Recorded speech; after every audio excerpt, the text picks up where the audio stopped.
welcome to another episode of The Women Your Mother Warned You About. And hey, we are continuing today on a series of customer experience. And sales is a big piece of it in some format, but there's so much more to it. But before we get into all of it, if you're trying to improve your sales or even customer experience. So today we are doing part 2 with my good friend Tatiana Ferreira, and we left off in the last episode of this series on customer experience.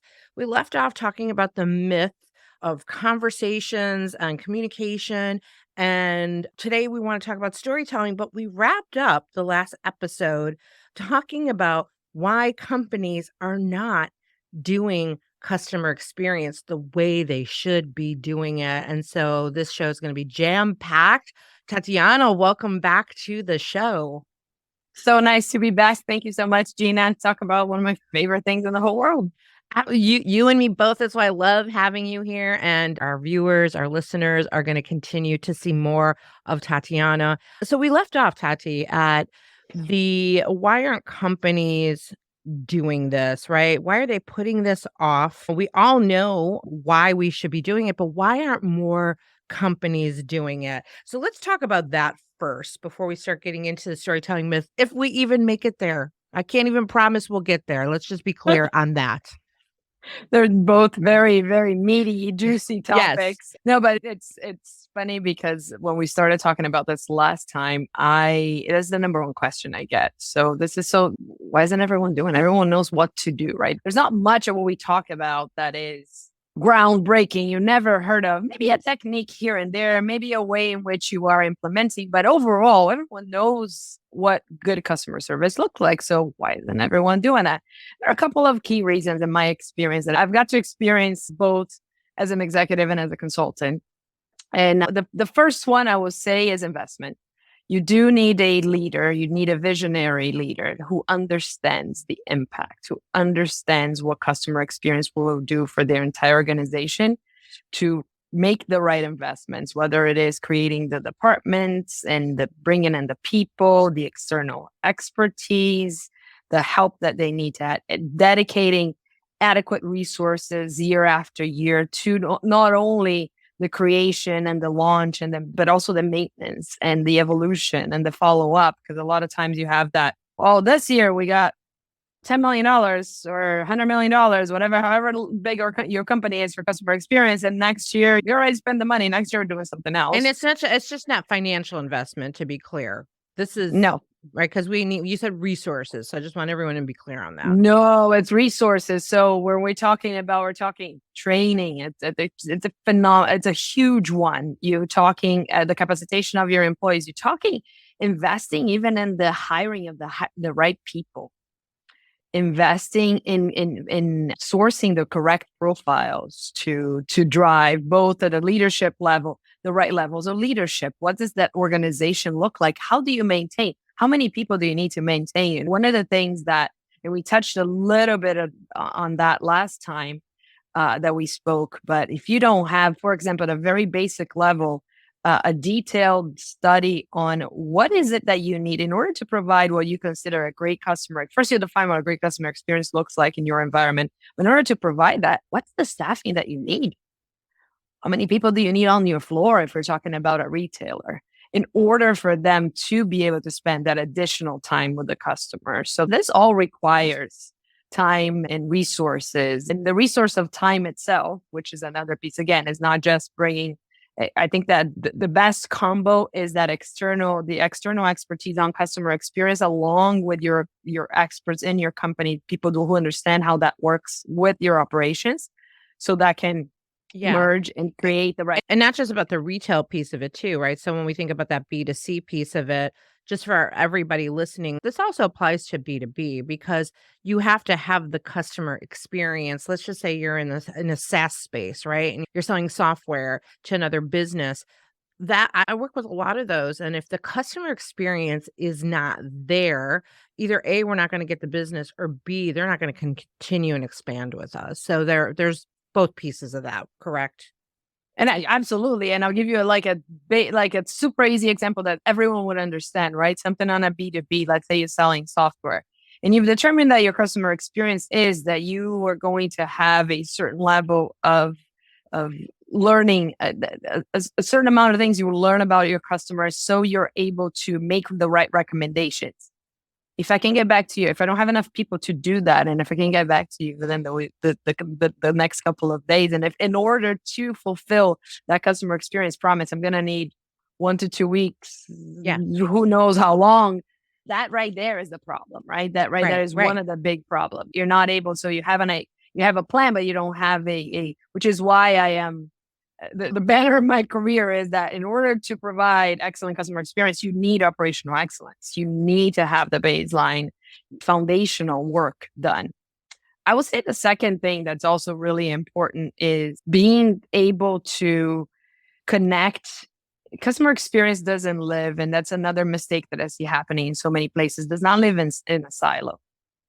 You don't get to, let's say I put the resources, step one, I put the resources, maybe I created a department, I put somebody in charge, I put the right amount of people in place, and then it lives somewhere as its own, it operates in its own little silo. Whereas customer experience, which we'll get to that when I make the most important point three, but that it lives with other competencies, it lives with your other departments, because it doesn't exist on its own. It's a factor, it's a consequence of the appropriate attention to your customer, whether they be B2C, B2B, whether it be that your internal, your employee in a way being your customer as well. So that piece in integration and in ensuring that is part of your plan as a company, that this is integrated, that you don't have this operating in a silo, that you don't have the initiatives of the customer experience department. When I hear that, I got to chill my spine, because if I hear that, it means it's separate. Yeah, it shouldn't be, the first thing that came to my mind as you were describing that is it shouldn't feel like a nice to have. It should feel like a need to have, which would make it more inclusive. Would you agree? 100% is that it's a need to have it, is a need to have it as a part of your everyday operation, part of your everyday habits. Again, it's not a if I have time, which is the number one thing I hear. Oh, we're doing the basics, we're doing what we need to do. If we have time for customer experience, it's not ice cream. It's not if we have time, which I will argue you should have lots of ice cream. But it's not if we have time, if we're available, it's got to be part of the overall plan. So it has to make it to your plan for the company. It has to be on those. It's got to be part of the strategy. It has to be on the strategy. It has to be on your yearly plan. It has to be on your 5-year plan. It has to be part of your, whatever you call them, your pillars, your rocks, your whatever it is that you call them, that drive your mandates, your fundamentals. Every company has a different name for this. It has to be a part of that, and it has to seep through every single initiative that you do. It has to have a little element of that in there. So investment is a big piece of it. Have we talked about timeline? Have we talked about that? Timeline. Yet? We haven't talked about timeline. Timeline is the other which is tied to I'm leaving the biggest one for last. But timeline is incredibly important because there are two timelines that are incredibly important. The first timeline is development, implementation, which is tied to investment, tied to all those things. You need, again, I cannot emphasize enough, you need people who know customer experience is also another thing I see happening often out there. Someone's really great with customers. Let's just put them in a customer experience role. It'd be great if they participate, but you need experts. You need people that will be able to set this up correctly from the beginning, to have the estimate cost, to have the estimate resources needed, to have that first timeline, which is the timeline for implementation, timeline for launch, creation. So that's the first timeline. But then you have a second timeline, which is incredibly important. And your entire management team, your CEO, your CFO, your COO need to have clarity, which is the timeline for results. What will I see? When will I see it? How will I see it? Ooh, that's good. This is incredibly important. And you're going to have both. And that's when you have there has to be some complexity to this, because you're going to have some, I call them fireworks, some immediate things you're going to get. Some things you get to in the very beginning, and you're going to see results on that in a month, 2 months, 3 months, up to 6 months. You see a turnaround on some things that will be remarkable. But there are some other things that will take longer. There Yep. are some other things, but the clarity in what that looks like. What does this look like at every level of the organization when it's working and when it's not working? How can I see this as a leader? How can I see the progress of this? This is working at the 3-month mark if A, B, C are true. If Which they are is not true, going to lead us into the big one, which we're going to get into the big one. There's something else that came to mind as you were talking about this, and we can kind of come back to it. But as you were talking this, what popped into my mind was playbook, because we talk so much in sales about having a sales playbook, a sales process. What is the process from the top of the funnel to the bottom of the funnel? And maybe I've missed this along the way, and maybe you have seen this, but a customer experience playbook, top of the funnel to the bottom of the funnel, because this is what I'm envisioning of like, there should be a playbook. Once we get them in as a customer and they become a customer, how do we keep that going in the process? Does that make sense? Is there a customer experience playbook, or did I just come up with that? No, 100%. There isn't, and there has to be a customer experience playbook. You have some general things that will apply to every company. You're going to have some individual things, which again is part of the work that I do, is figuring out what's right for you and for your company. What are the things that you should be focusing on? But the most important, where I see the gap also there, is that a lot of times you have some really complex playbooks. Mm-hmm. It becomes this really Yeah. book with so many steps, with so many things that Yeah. it's humanly possible to both integrate and follow, Yeah. and to even remember what it looks Yeah. like. So I think that Yeah, it that should be simplicity simple. Yeah, it shouldn't be complicated, but there should be a step A, step B, step C, so that you can explain it and train it, right? When I think about my B2C days in the attractions world, right? Anytime I want to implement a new idea in my operational role, and when it would fail, my staff would come to me to tell me, this doesn't work. This is not creating a good experience for our customers, because operationally, these are my frontline facing people. They would come to me and say, this marketing idea you just put out is creating longer lines to get people into our attraction, and this doesn't work. And the second that, well, there's so much we can unpack with that. I created an environment, a safe space of like, come tell me, speak your Mhm. mind, right? I'm at the top of the heap of the organization, and they would come knock on my door and say, this is my hourly employee going, this doesn't work. Like, don't kill me. And I'm like, awesome. From now on, you are the guy I go to every time I have some crazy vision. I used to call it the Peter test, because his name was Peter. And I'd be like, Peter, is this going to work? And he would tell me if they could pull it off operationally. So you have to have these processes in place, even at the most fundamental level of, is it going to work, so that we continue to build a simple playbook for that person at the front line, that they're not at the high level to really grasp the bigger idea. I know I'm rambling now about this, but I'm super passionate about that. No, you're absolutely right. And one of the things that I have been implementing for the last several years in different companies, sometimes called selling ceremony, right? Which is the customer experience, if you will, piece, the whether it's B2B or B2C, but that human to human moment in which you're facing someone. What are some of those things that you do? And I will, spoiler alert, is something absolutely simple, easy, impossible to forget. And as I like to say, one of the things when I'm creating these playbooks, because of course the playbook is not just a selling ceremony, you're talking about what you were mentioning in terms of operation. Can this work? You need the people that will be involved, which is why I say that the combo experts and internal employees and internal leaders is absolutely crucial in order for this to be, it has to be a partnership. It can't be driven by one department. It cannot be driven by a consultant. It cannot be driven just by a leader. It has to be driven by a joint, Yeah. a joint force.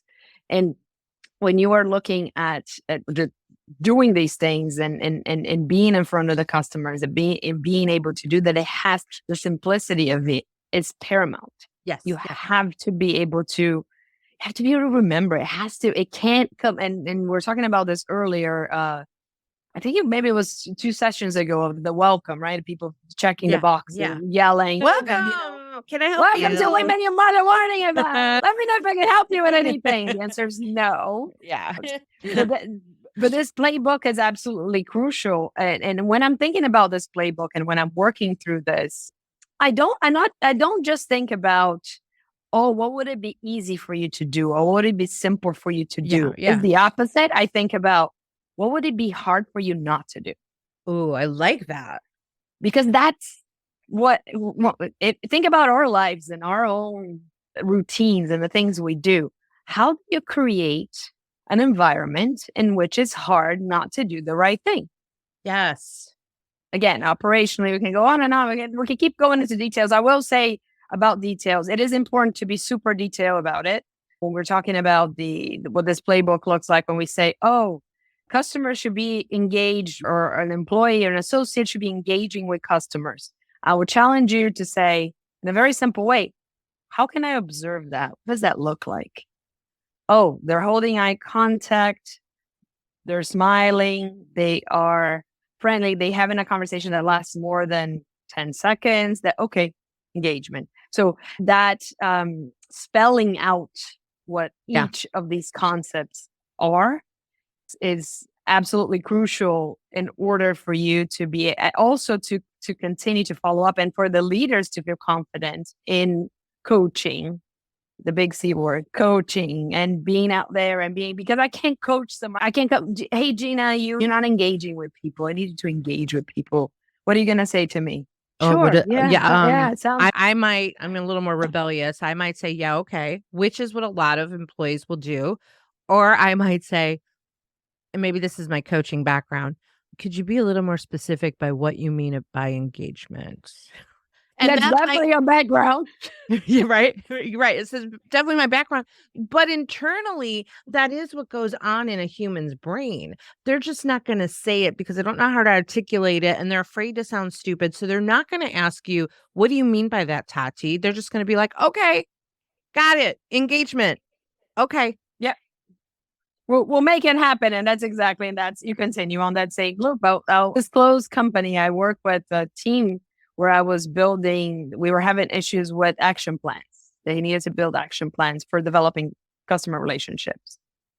And we were going really deep into some very complex portions. Why is this not working? So I decided to do a little experiment, and I sit with each person. There were 44 people in total that I sat with. And I asked them, so tell me what an action plan is. I got 44 different answers. And that's why I insist so much that so many times it is the baseline work. Once we clarify, hey, an action plan is not just 3 actions put together and written together on the same page.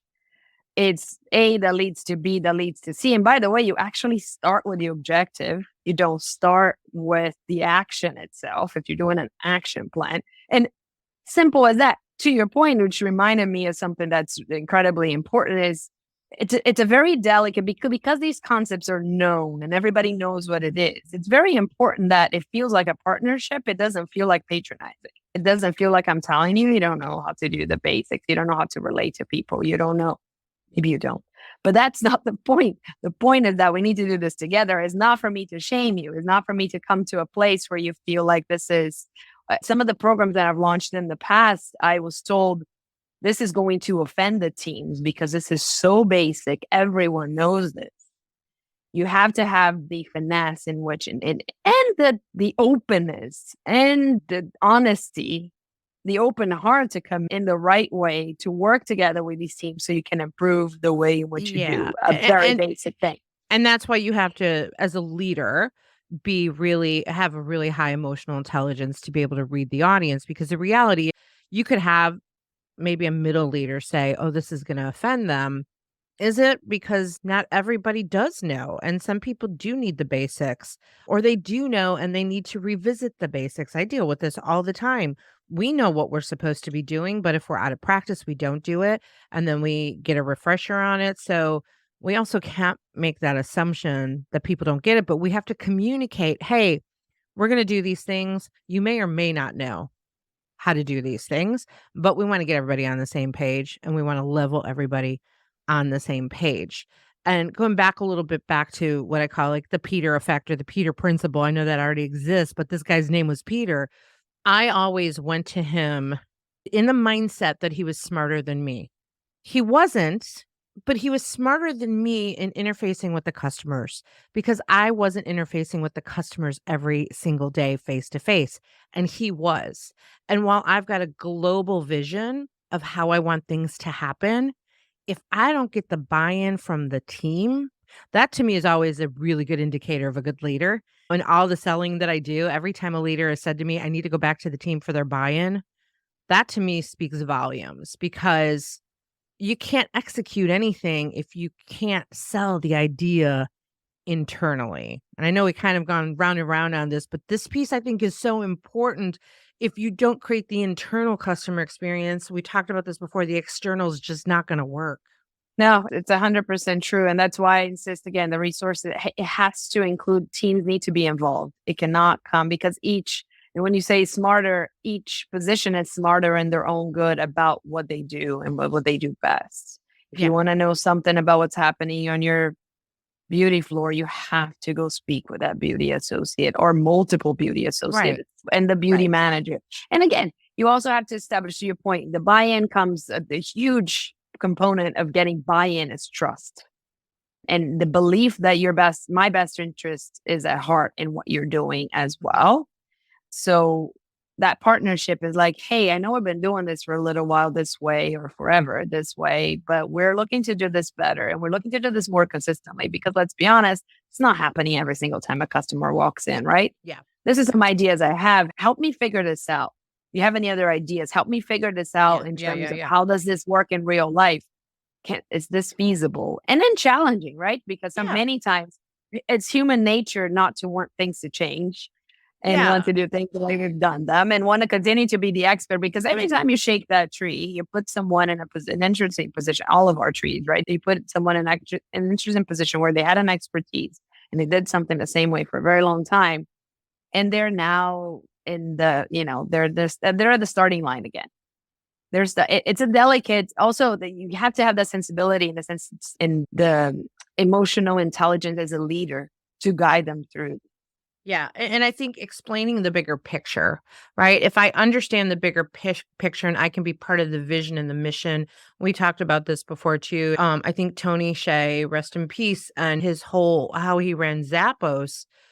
When you look at that, if you experience that and shadowing his employees they literally drank and slept the mission of giving the best customer experience. That was it. It came back to that message every single time, talking about your action plans, right? You've got an action plan, but the action plan hinges on the mission of what we're supposed to be doing here. And they really drink that Kool-Aid per se, because they can quote back, these are our core values as a company. This is why I did this, or I took this action because of this core value and our mission. And that to me was like the most phenomenal thing I've ever experienced, going to shadow his employees and what they do was like, they really live it and breathe it, and it works. It works. And I will add, I'm 100% in agreement with you. And I will add another thing to it that is there's the piece on bringing them along in the journey. They have to be part of a bigger picture and a bigger mission. But in addition to that, you need to operationalize it in a way where it's hard for them not to do it. Because otherwise, one would argue that none of us will have unhealthy habits, right? Because we all know what they are. Yep. We all know that staying on that phone, on that blue light, right up until you try to go to sleep is a really bad idea. Yet many of us are still doing it. But so how do you create, again, it's awareness, but it's awareness with action. Yeah. It's awareness plus action. You have to have the action plan in place. You have to create the conditions. And when I say making it hard for something not to happen, it translates into how do I create the conditions for the right things to happen, and how I make it for someone will have to go out of their way to do something that's not what we want them to be doing. Right. That's a path. That's the right path to create the habit, Right. create the I can't remember if I've ever mentioned this to you, but when I was shadowing someone in their call center at Zappos, and I watched an experience of someone didn't get their shoes, and the rep was taking care of that and going above and beyond and doing the extras with it. Here's a coupon for a free pair of shoes, et cetera, et cetera. And she got off the phone and I said, being like, being the jaded person from Chicago, Italian, growing up that way. And I'm like, how do you know they weren't lying to you? Really? And she's like, not my place to question it because of core value number whatever. This is what we do. And I was like, that's your point, is create an environment where it's impossible to not do the right thing, even if it doesn't feel like the right thing. That's just the culture that they created. Let's jump into the big one. I was calling it, you called it the line. I was calling it the squiggly line. That's what I've come up with. Let's talk about this big piece.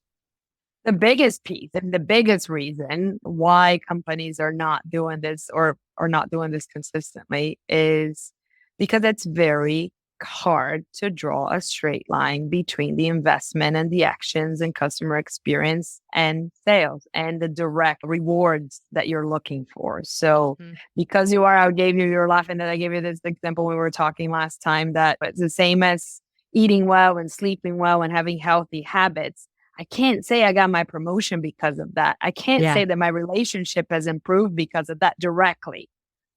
But it has, because it has changed my whole life. It has improved my entire, it's the tide that has lifted all boats. So now, and with that said, is not an excuse. And that's, again, we go back to the experts and the people who know what they're doing with this and setting the right KPIs and measuring the right things, because you have to know if you're going in the right direction. You have to know if you're going at the right pace towards the right direction. When is it time to pick up another element to be able to add to the complexity and continue to grow? So you need that happening, but you will not ever be able to draw the same straight line you're able to draw from other more traditional competencies. And so if you have, and here I'm speaking directly to CFOs, CEOs. I was just going to ask you, COOs. how do we explain this to CFOs? Because this is like my biggest We're, challenge are with the CFOs. we're speaking. You have to. You going to have to look at other KPIs. I'm not asking you. I would never ask a CFO not to look at KPIs. It's not gonna fly. They're gonna stop listening to me. But you have to look at a different KPI. You cannot revert back to a traditional look at 1 + 1 = 2. This is 1 + 1 = 3. This is 1 + 1 = 5. But it's not going to be a straight line. And it's not going to be in the same timeline of other things. It's not going to be the same exact thing as the dollars that you put in your search engine that directly has, you can tie directly that dollar and how it comes back to your sales.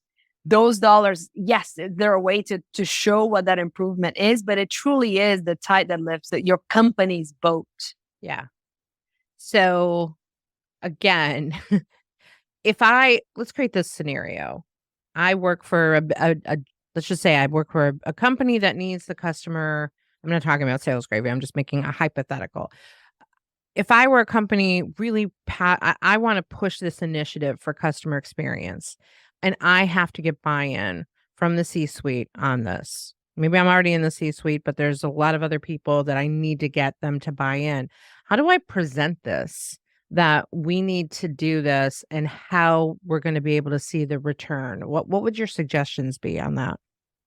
My advice there will be a few different things. So one is that you do, and I actually have, I have advised companies in various different types of businesses in this. You have to mix the unintangible with the tangible. The untangible needs to mix, the untangible needs to mix with the tangible. You have to show some things that will be measured in satisfaction. You have to measure in value, overall growth of the connection with your brand and with your company. But you're also going to have to come up with the right KPIs that are numeric, straightforward, and can be measured on a regular basis. And then you have the capacity to measure them, because if you don't, that also needs to be part of your plan to say, I'm going to need to measure these 3 things. Right now, with my technology or with my resources, I can only measure one of them. In order for this to work, so you need to do that pre-work. So there needs to be a mix of both. You need to present both things. You need to have a very clear timeline, both the timeline of implementation, resources, and launch, and all those things we talked about. But you also need to have a very clear timeline on progress. What would success look like? This question floats around so much out there, but the reality is a lot of times the answer to that is super vague. So I'm not entirely sure what success really looks like. Well, I'm CFO, a skeptical operator at heart. So I'm like, what is success looks like happy people. Really? How are you going to measure it? Well, yeah, exactly. Again, going back to that CFO, how much money are we going to make from this customer experience thing you're talking about, Tatiana? So you're going to be you're going to have to show. Now, when I say it's not a straight line, is that you're not going to have one number. What you're probably going to have is 4, 5, 6, 10 numbers, distinct things that will show what that improvement looks like. And then you're going to have to show how those improvements then affect your bottom line. By bringing customers to your store 2.6 times more each year, when an average spend is X, if I can increase the average spend to X plus 1, what does that look like? So that work needs to be done. So it's a combination. So it's, when I say it's not a straight line, it doesn't mean it's not a financial statement. It's just not 1 plus 1 equals 2. It's a complex equation. Right. I actually like that question is overused. What does success look like? I hate that question. But you said something else that I think is more powerful. What does improvement look like? Because improvement leads to success. But what is it? I think improvement is more specific. What does improvement look like? So if we were to break this down into some KPIs, right? If I'm thinking about, I want to add this into my organization, what are some good KPIs to be living by in customer experience? That's an interesting question, because you have some traditional KPIs when you're looking at this, but I will argue that your company is going to need its own version of those KPIs. So absolutely. Yeah, I'm looking more generic, because you're going to have to customize it. So I had to do the disclaimer that the out of the box won't work. Right. But the out of the box guides you, right? So what I mean by out of the box is like what everyone should be looking at. Right. You should have a way of measuring. You should have a way of measuring customer sentiment. Whether you're using NPS is not my favorite, but whether you're using promoters, whether you're using whatever, in whichever way you're measuring customer sentiment, and the improvement of that over time is crucial. Okay. You're going to have to measure also consumer behavior. So that's why I said it depends from company to company, because your objective may be that what customer experience really looks like for you. And I'll pick an example, is that your customers go to your store for lifestyle purchases, not just for handbags or just for shoes. So then the way I'm going to measure improvement there is by how many of my customers start shopping in additional categories. What are those categories? So that's one of the ways that you can look at that. Another way you can look at it, if you just say, Tati, I sell the same thing. I sell the 3 versions of my product. I'm just looking for people to buy more and buy more often. That's what we're going to measure. We're going to measure if they're buying more. Now, then the question again, that's where it becomes company specific. Is buying more meaning more units, or buying more means the upsells and the upgrades, right? Am I looking to have you graduate from purchasing a basic laptop into something that has all the bells and whistles in your next purchase? And that's going to be success. So that's when I say, without creating vagueness, depends on company to company, it is really incredibly important to set what it is, because you can't be looking for everything. Because if you are, you're not going to have the right actions in place. If you're looking for everything I want everything to grow. I want people to buy the better computer. I want them to buy more computers. I want them to buy my other lines of things. You have to have specific objectives. And sometimes you're going to have specific objectives, not to get super granular. You're going to have specific objectives or segments of customers. Your customers that are your loyal customers, you're going to have an objective versus your new customers versus your acquisitions for this year. What are your objectives? And then you can create what these KPIs would be. What will be the measure of improvement? What will be the measure of success? Because to your point, improvement really is success. How do I know? In my translation to this is, how do I know I'm heading in the right direction? And the other one, and I'm sure this is the other thing that comes to mind on what to measure, and again, this will change by company, is again related internally. How is this impacting our internal customers, our employees? Like that is that something that people would or should be measuring as well? 100%. And what we were saying earlier, the connection to this is these KPIs, again, they don't live in a silo. They have to be connected. Your company has it. And again, you hear this time and time again, right? Oh, we have HR KPIs. We have customer experience KPIs. We have operations KPIs. Even many companies, you as an executive, as a leader, you submit the proposal that way. They're completely separate, where they shouldn't. So I should be, let's say you're the HR leader, you're CHRO, and I'm the COO, and I'm the CXO. We need to be talking, and they need to come together. Right. They need to happen in a way in which when I'm asking so that I'm not dissociating the things that people need to do, because in order for them to deliver on the CX ones, they have to be the same one as they have to be connected, and they have to be aligned at the very least, and they have to be an extension of the employee one. And that's really where I'm going with this, because I've seen this happen in organizations. The organization preaches this, like, we have customer experience, we give the best experience, give the best experience, right? And they like constantly are promoting that, ramming it down everyone's throat, but internally, culturally, the experience sucks.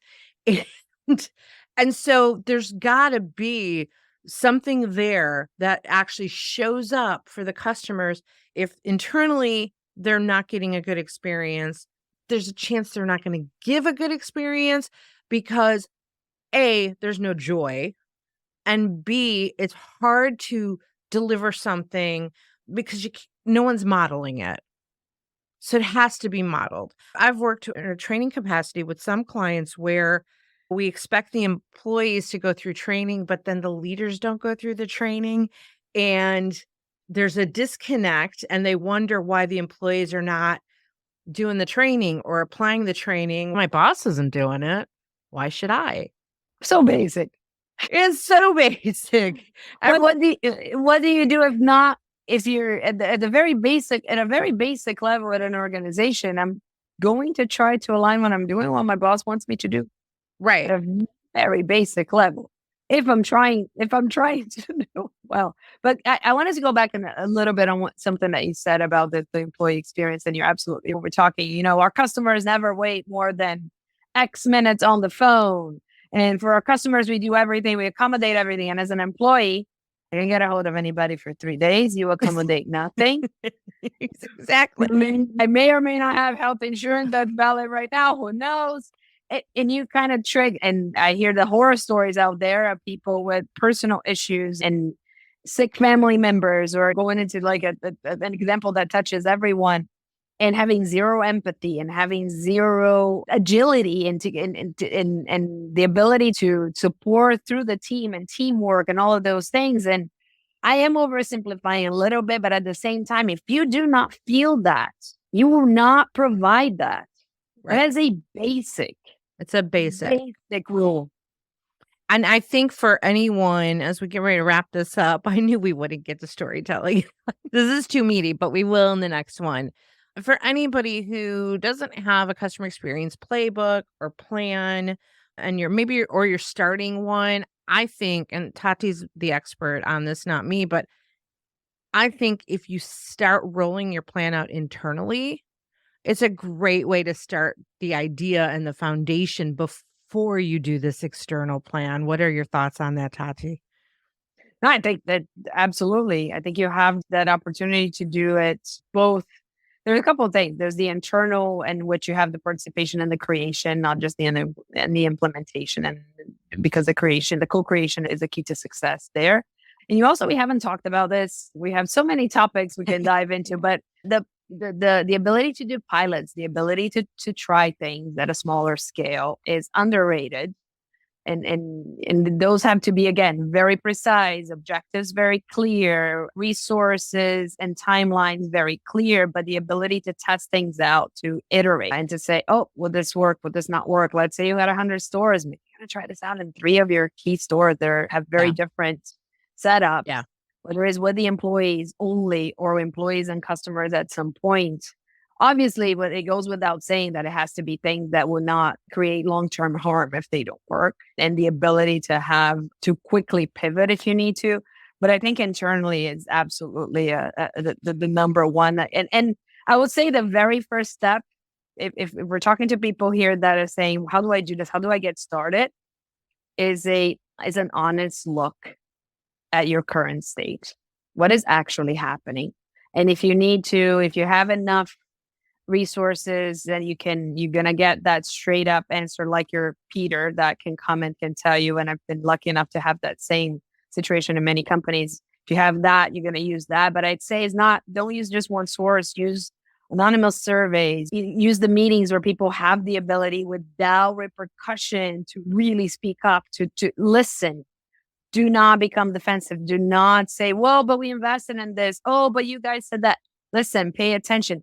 Get a really good sense of what your current state is, because without that, you won't be able to build a plan that will create positive change. And I think create an environment where people feel safe enough to step up and do that internally. Or I think of some of my own customers and some of the training that I do. I try to create this safe environment where they feel comfortable. And I've had clients, I just wrapped up some training with a client where their employees felt comfortable enough to reach out to me and say, hey, you know what I think would be better on the next training session, right? Like I always stay open to how can I make this training and engagement better for them? But what was like a simple one? It was like a tech issue that I didn't know, but now I do because someone educated me. They're like, hey, when you put us in breakouts, could you switch it up? And I'm like, it doesn't switch you up. No, like I've been in the same breakout with the same people for 2 weeks every time, even though they're in multiple breakouts in a session. Zoom just automatically defaulted and they were working with the same people for 2 of the 5 weeks. And I'm like, thank you for, they felt comfortable enough to come to me and say, hey, and I'm like, let me check on that. Let me learn about that. Let me fix that. Right. And you have to be open to that, not take it negatively or critically, just kind of be open. And I'm going on another tangent. Okay. A couple things as we wrap up. We will get to storytelling next time. I did take a note to talk about pilots and smaller scale. That could be another episode. But before we go, for people who want to work with you, just remind them where to find Tatiana if they want you to help them with this. I'll be happy to. You can find me on LinkedIn, Tatiana Ferreira, or you can reach out directly via email at Tati, at tatiferreira.com. Fantastic. We'll put that in the show notes. As always, so much fun with you. Can't wait to do more of these. So, Tati, thank you for being here today on The Women Your Mother Warned You About. Thank you so much. This is a pleasure and super excited. Now, I'll say one last thing here. Reach out to us. Let us know if there are any thoughts, any topics like that you would like to hear about, but also any comments on what we say. I love to be challenged. I love to hear additional components to this. Would love to hear from you. Yeah. What questions you guys have about any of this, please reach out. Great idea, Tati. Thank you to all of our listeners who are listening and hopefully watching on YouTube. We get up, we put makeup on, we do our hair. So watch us on YouTube for our facial reactions and our beauty. So check that out. To find our YouTube, you can go to womenyourmotherwarnedyouabout.com and you can find all of our social channels there. And we will see you next time.